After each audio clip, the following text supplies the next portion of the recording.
Hello friends, कैसे हैं आप सभी लोग। और आज 26 अगस्त और हमारे यहाँ सामने वाली आंटी करा रही हैं भंडारा।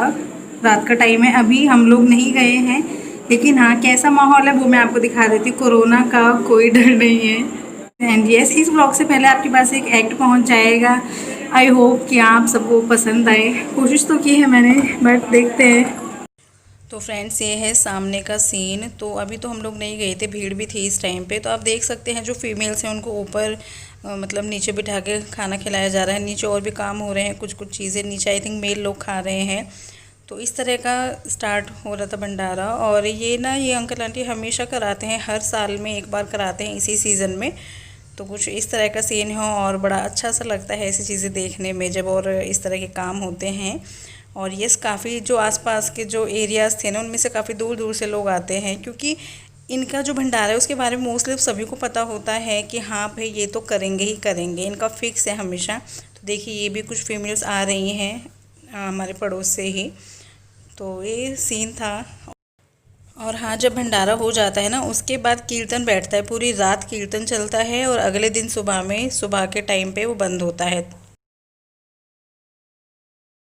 फ्रेंड्स, आज है 27 अगस्त और यहाँ पर मैं रेसिपी शेयर करने जा रही हूँ गेहूं के आटे से बने हुए नान। तो जैसे कभी कभार मन हो जाता है तो बस वही बनाने जा रहे थे। तो हमने यहाँ पर मैदा का यूज़ नहीं किया है। तो ये 1 कप आटा लिया है और इसमें स्वाद के अनुसार नमक डाल लीजिए आप। और यहाँ पर मैं आधा चम्मच चीनी डालूंगी और 3/4 चम्मच डालेंगे हम बेकिंग पाउडर और 1 पिंच, अभी आप देखिएगा कितना सा होगा। देखिए बस इतना सही हमने बेकिंग सोडा लिया है। तो सारे इंग्रेडिएंट्स डालते हैं। और अब अगर आपके पास दही है तो आप दही के साथ इसका आटा लगा सकते हैं। मेरे पास अभी दही अवेलेबल नहीं थी, तो जो आपकी छाछ होती है जिसको आप बटर मिल्क भी बोलते हैं, तो उससे मैं इसका आटा लगाऊंगी और एक सॉफ्ट डो तैयार करना है। बीच बीच में आप थोड़ा सा ऑयल का हाथ भी इसमें लगा सकते हैं, लेकिन मैंने पूरा जो छाछ होती है वो यूज़ किया है। तो देखिए इसका इस तरह से आटा लगाना है और अच्छी तरह से उठा पटक करके ही इसका लगाना है, तो उससे ना ये सॉफ्ट होता चला जाता है। तो देखिए मैंने इतना ही ऑयल लिया था और ज़्यादा नहीं लिया था। तो इस ऑयल का यूज़ करके और जो आपकी छाछ है उसका यूज़ करके मैं इसका डो तैयार कर लूँगी आटे का। एंड येस, ये जो नान बनने वाले हैं बिल्कुल ही हेल्दी हो जाते हैं, क्योंकि देखो हमने जो आपकी मैदा है उसका यूज़ नहीं किया है और ये भी बहुत टेस्टी लगती हैं। और जैसे आटा हमने लगा लिया है तो इसको एक कटोरी में डालकर मैं 15 मिनट के लिए रख दूँगी। तो यहाँ पर अभी 15 मिनट हो चुके हैं। तो बस मैं इसे लोई निकालूंगी और जैसे नान होती है ना उसकी कोई भी शेप हो सकती है, मोस्टली ओवल शेप होती है ना। तो आप इसको कोई भी शेप दे सकते हो। ये सॉफ्ट आटा होता है पर फिर भी आप थोड़ा सा ऑयल लगा लीजिए और उसकी हेल्प से आप इसको बेलिए। ये आराम से स्ट्रेचेबल सा है, ये हो जाएगा। ऐसा नहीं है कि आपको ज़्यादा ऑयल लगाना पड़ता, नहीं, आप देखिएगा बस। और ये चिपकती भी नहीं है, ये बड़ी सॉफ्ट सा आटा लग जाता है। तो आप देख सकते हैं ये आटा बिल्कुल चिपक भी नहीं रहा है और अच्छे से इसकी जो नान है हमने बस इसको लंबा सा ही इसको शेप दे दी है, ओवल बन चुका है। एंड यस, जब मैंने इसको 15 मिनट का रेस्ट दिया था तो उस टाइम पे आप ये काट लेंगे, जो प्याज है मैंने कद्दूकस किया हुआ है, आप छोटे छोटे पीसेस में भी काट सकते हैं। और हरा धनिया है, अगर प्याज का यूज़ नहीं करना चाहते, जो आपका गार्लिक होता है मीन्स लहसुन है, वो भी आप कर सकते हैं, उससे उसका फ्लेवर आ जाएगा। और इस तरह से डाल के जो बेलन है उससे इसके ऊपर 2-3 बार रोल कर देंगे, उससे क्या है इसमें अटैच हो जाएगा, अच्छे से निकलेगा नहीं। तो बस ये हमारे अच्छी तरह से सेट हो चुका है और बस हल्के हाथों से इसको उठा के उल्टा पलट देंगे। और पीछे आपको पानी का हाथ लगाना है और जो पानी का हाथ है वो अच्छी तरह से लगा दें, क्योंकि जब हम इसको लोहे के तवे पर डालेंगे तो ये पानी से ही अच्छी तरह से उस पर चिपक जाता है, स्टिक हो जाता है। ठीक है, तो बस हमने यहाँ लोहे का तवा ले लिया है और नान को सेकने के लिए रख दिया है।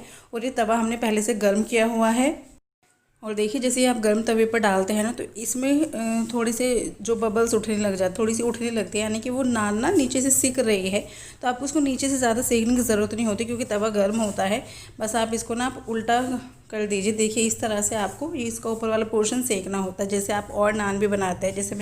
और हाँ, यहाँ पर ना आपको गैस थोड़ा सा गंदा दिख रही होगी, लेकिन उसमें क्या है अभी खाना और भी बना था तो इसलिए वो साफ़ नहीं हुआ था। मैं जैसे सीधा इनको बनाने लगी थी। और बस ये जो हमारी नान है इसको हम सेक रहे हैं और सेकने में थोड़ी बहुत ये मतलब कुछ पार्ट्स आपको लगेंगे जले जले हैं, लेकिन ऐसे आप बाहर भी देखते हैं ना, बाहर की नान भी हो जाते हैं, थोड़ा बहुत सेकने में चल जाता है। ऐसा मत सोचेगा ये नान हमारी जल चुकी है, इतना उतना होता ही है।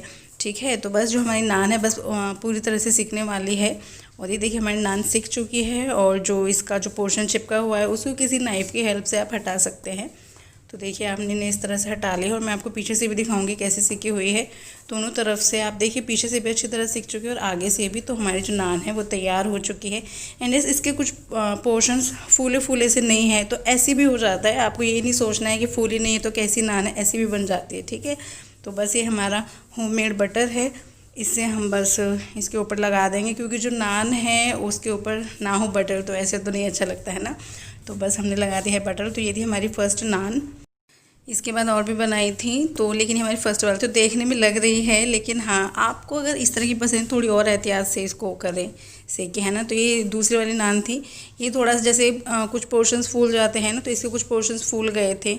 ठीक है, और ये मोस्टली जो दाल मखनी होती है उसके साथ अच्छी लगती है हमें तो।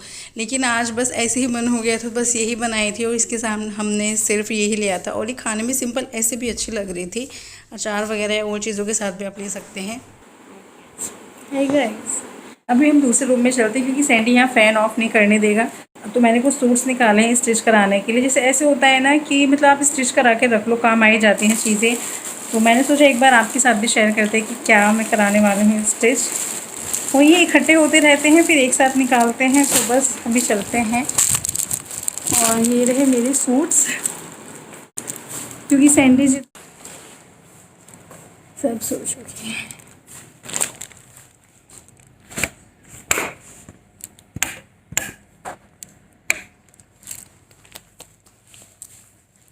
ये वाला सूट है फुल फ्लावर प्रिंट, ये मैं और आपको बैक कैमरा से भी दिखाऊंगी। ये है लाइक दिस। इसमें ऐसे ना दिख नहीं रहा, नहीं दिख नहीं रहा, जैसा है ना वैसा तो ये दिख ही नहीं रहा है कैमरे पे। इसमें ज़्यादा अच्छा है मैं आपको बैक कैमरे से दिखाती हूँ। तो फ्रेंड्स ये है हमारा फर्स्ट सूट। अभी भी ये ना मुझे उस टाइप का नहीं लग रहा जैसे रियल में देखने में था। मतलब थोड़ा सा जो हरा रंग है वो थोड़ा लाइट से उसमें स्टोन्स लगे हुए थे, सिंपल सोबर सा है और मुझे अच्छा लग रहा था। और इस तरह के जो कलर्स है वो मोस्टली हॉस्पिटल के लिए प्रेफर करती हूँ, लाइट कलर्स। एंड येस ये है थोड़े से ब्राइट कलर्स, ये आपके फेस्टिव सीज़न में काम आते हैं। तो बस मैं भी आपको दिखा दी, दुपट्टा भी इसका अच्छा सा है। और ये वाला जो कलर कॉम्बिनेशन है काफ़ी ज़्यादा भी बीच में चला भी था। उस टाइम मेरे पास एक और था सूट, तो मतलब इसी कलर में, इसी कलर कॉम्बिनेशन में, तो इसलिए मैंने ये वाला नहीं स्टिच कराया था। बट हाँ फेस्टिव सीज़न की उसे सोच रही हूँ करा लेती हूँ, थोड़ा डिफरेंट हो जाएगा। तो ये इसका दुपट्टा है और जो कि इस सूट को दे रहा है पूरा फेस्टिव लुक, वरना सूट इसके सामने सिंपल है। और सूट पे बस ये वाला वर्क है इसमें आगे की तरफ, जो जैसे थोड़ी होती है ना स्मॉल साइज़ में स्प्रिंग होती है, मेरे को एक्चुअल में उसे पता नहीं क्या बोलते हैं, तो वो लगी हुई हैं इसमें, जो बिल्कुल हो जाती हैं स्प्रिंग टाइप में। ठीक है, और जो इसका गला है वो इस तरह का है। मतलब जो गला है वो भी अलग है, वैसे जो अब तक के सूट से मैंने उनमें एक बार भी नहीं इस तरह का सिलवाया है। तो अच्छा लग रहा था ये वाला सूट भी। जैसे ये वाला नेक्स्ट है, ये वाला अभी तब आया था जब हमारे यहाँ सावन का सामान आया था ना, तब आया था ये वाला सूट। तो इसका जो कपड़ा है वो एक्चुअल में मुझे नहीं पता क्या है, लेकिन हाँ इतना पता है जब इसको सिलवाएंगे तो इसमें अस्तर लगवाना पड़ेगा, जो जिसको आप बोलते हैं लाइनिंग। तो बस इस तरह का सूट था ये। तो आप देख सकते हैं, मतलब ये भी लाइट कलर में है, लेकिन हाँ है थोड़ा उस टाइप का जैसे आप फेस्टिव सीज़न में पहनते हैं। मैं मतलब ये वाली चीज़ें इस तरह से ही पहनती हूँ, रोज़ में मैं इस तरह के नहीं पहनती हूँ। और इसकी जो सलवार का कपड़ा है ना वो थोड़ा इस टाइप का है, जिसको आप बोल देते हैं खादी। तो कलर मतलब क्या कॉम्बिनेशन था मुझे नहीं पता, लेकिन हाँ ये भी अच्छा लग रहा था मुझे। तो बस अब इन सब का नंबर लगाना है। एंड येस एक और सूट है, वो मैं जो ये वाला सूट है ना, इस टाइप के सूट मैं मोस्टली हॉस्पिटल के लिए प्रेफर करती हूँ।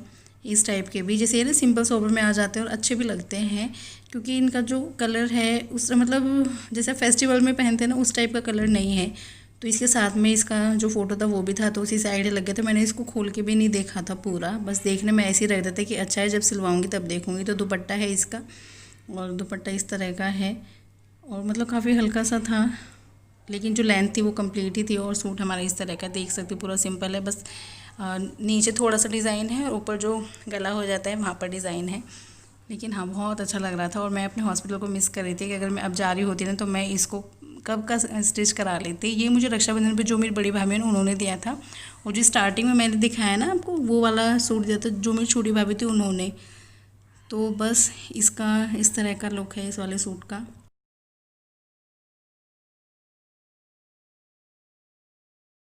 और लंच हो चुका है हमारा, बज रहे हैं 3:15 और लंच के बाद में दोबारा से लेके बैठी हुई हूँ। एक्चुअली क्या है, जवे बने थे, मुझे बहुत अच्छे लगते हैं और मतलब थोड़ा थोड़ा लेके ना मन करता रहता है खाने का।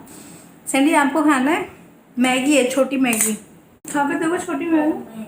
और दूसरी छोटी वैसे जंक फूड है, ये जंक फूड है। हाँ। और काफ़ी दिन हो गए मेरे हस्बैंड नहीं आ रहे हैं ब्लॉग में, है ना, तो काम से अब बाहर जाना शुरू कर दिया है उन्होंने। जब तो वो क्या है, सुबह निकल जाते हैं फिर रात को आते हैं, वो रहते ही नहीं है। मैंने उस टाइम पे कहा था जब लॉकडाउन था कि ये अभी आपको देखने को मिल रहे हैं, फिर तो मतलब वही है, वो रात को आते तो इतना सीन नहीं मैं ले पाती हूँ। तो सैंडी फ़ोन करें पापा को? आपको कोई जरूरी काम नहीं, ऐसे नहीं कर सकते, पहले हमारे साथ रहते थे पापा, अब दोपहर में नहीं होते हैं। आप मिस नहीं करते? आप मिस नहीं करते? मिस तो करता हूँ, लेकिन पूछो क्या? ऐसे ही पूछ लेना पापा ने खाना खा लिया है नहीं, क्या है। ठीक, आपका मन नहीं है तो रहने दो, मैं कर लूँगी। और फ्रेंड्स, आज हमने की है वीडियो कॉल अपने हस्बैंड को। एक्चुअली क्या है, अब जैसे लॉकडाउन में इतने टाइम से साथ में रहे थे, इनके तो जो जिम वगैरह वो भी ओपन नहीं हुए हैं ना, तो फिर उसमें क्या है, साथ में रहने की आदत हो जाती है बहुत ज़्यादा। वरना पहले ऐसा नहीं था, जब तक मतलब कोरोना नहीं हुआ था तो हम ऐसे नहीं करते थे। मैं अपने काम पे होती थी अपने पे, तो हम दोनों ऐसे फ़ोन नहीं करते थे बीच में। लेकिन हाँ, काफ़ी टाइम हो गया तो मैंने सैंडी को बोला चलो हम फ़ोन कर लेते हैं। तो ये मैंने स्क्रीन रिकॉर्डर ऑन कर दिया था, तो ये रिकॉर्ड हो गया था इनका सीन भी। लेकिन हाँ, आवाज़ जो बात कर रहे थे वो वैसे रिकॉर्ड नहीं हुई, मैंने आवाज़ को म्यूट नहीं किया हुआ, क्योंकि वही है, स्क्रीन रिकॉर्डर था तो बस स्क्रीन रिकॉर्ड है। तो बस वहाँ बैठे और वहाँ भी ये एक ही काम कर रहे हैं अपना, मतलब जो शेयर है उसमें इतना वो हो चुके हैं, डूब चुके हैं ना, शेयर शेयर शेयर चलता है इनके दिमाग में। जैसा मैं पहले बता चुकी हूँ, मुझे ये काम पसंद नहीं है इनका, बट अब क्या कर सकते हैं। तो देखिए, वहाँ भी ये इसी को सुन रहे हैं, देख रहे हैं।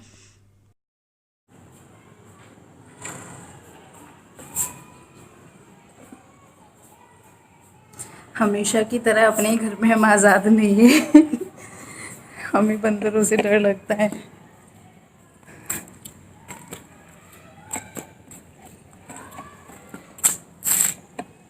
आज तो बहुत दिनों के बाद आए हैं। अब क्या है, रिस्क लेके आना तो पड़ता ही है, काम है तो कपड़े धुले थे, कपड़े उतारने हैं, तो ऐसी चीज़ों के लिए आते हैं बस। अदरवाइज़ अब हम ये दिख गया एग्जाम्पल बंदर का। देखो, मैंने अभी ध्यान दिया, आपको दिखाती हूँ। ये आपको दिख रहा है, बाजरा है और मतलब सुबह के टाइम पापा जी डालते हैं पक्षियों के लिए। ये इस बाल्टी में था,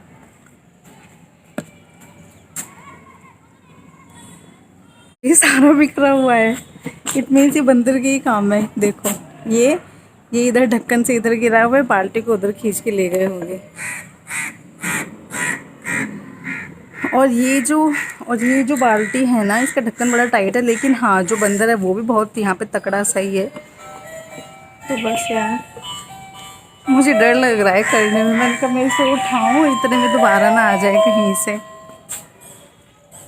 ऐसे काम है। और पता है, इन बंदरों की वजह से हमारे सामने वाले आंटी ने ना अपना पेड़ भी कटवा दिया, कि पेड़ों पे ज़्यादा आते जाते रहते हैं, फ्रूट्स वगैरह लगते हैं तो उनके चक्कर में आते हैं। लेकिन नहीं, ये नहीं मानेंगे।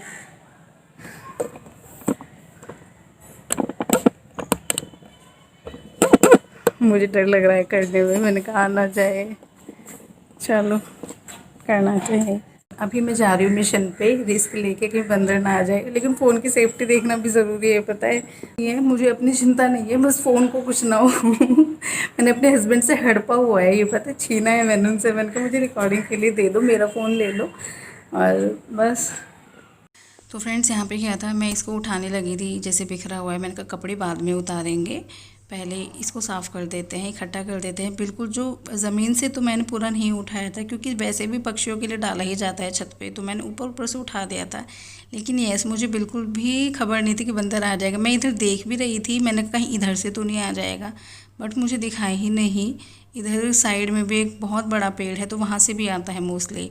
तो बस मैं तो आराम से इसको लेकर आ रही हूँ, एंड आप देख सकते हैं अभी क्या होगा।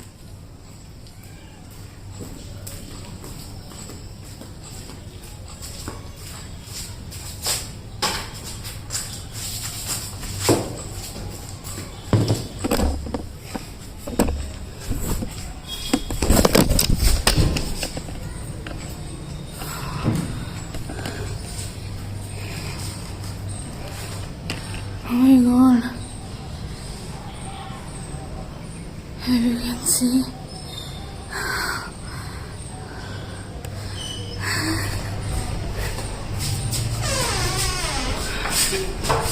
हाँ बंदर है, मुझे पता भी नहीं चला था।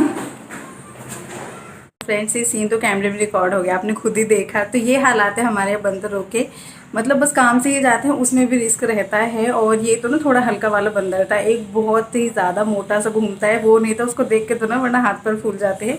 उसने यहाँ पे सीन भी कर दिया था, एक को मतलब लेके पीछे की तरफ गिर गया था, उसको चोट वगैरह भी लगी थी काफ़ी, मैंने आपसे शेयर किया हुआ है। तो बस मैं तो देख के घबरा गया और मैं सीधा जस्ट उतर आई, मैंने नहीं कपड़े वपड़े उतारे फिर वहाँ से, मैंने कहा देखा जाएगा बाद में। तो इस तरह के हालात हैं यहाँ पे। और बस अब इस ब्लॉग का यहीं एंड करते हैं, जल्दी से एडिट करती हूँ आपके लिए और फिर आप तक पहुँचाती हूँ, ठीक है। हम फिर मिलेंगे नेक्स्ट वीडियो में, तब तक के लिए बाय। एंड ये इस ब्लॉग अगर पसंद आए तो लाइक ज़रूर कीजिए, ठीक है। और अगर कुछ और आप देखना चाहते हैं कोई चैलेंज वगैरह तो वो भी आप लिख सकते हैं, ठीक है। मैं कोशिश करूँगी उन चीज़ों को मतलब जो आप देखना चाहते हैं उनको ऐड करने की, ठीक है। हम फिर मिलेंगे नेक्स्ट वीडियो में, तब तक के लिए बाय। और हाँ मेरा फेस ना थोड़ा अजीब सा भी इसलिए हो रखा है, मैं बीच में कुछ देर के लिए सो गई थी तो उठ के फिर ऐसा सही हो जाता है। और मेरी ना कॉम्बिनेशन स्किन है, मतलब नोज़ और आसपास वाला एरिया ना ऑयली है तो और थोड़ा अजीब सा हो जाता है बट एनीवेज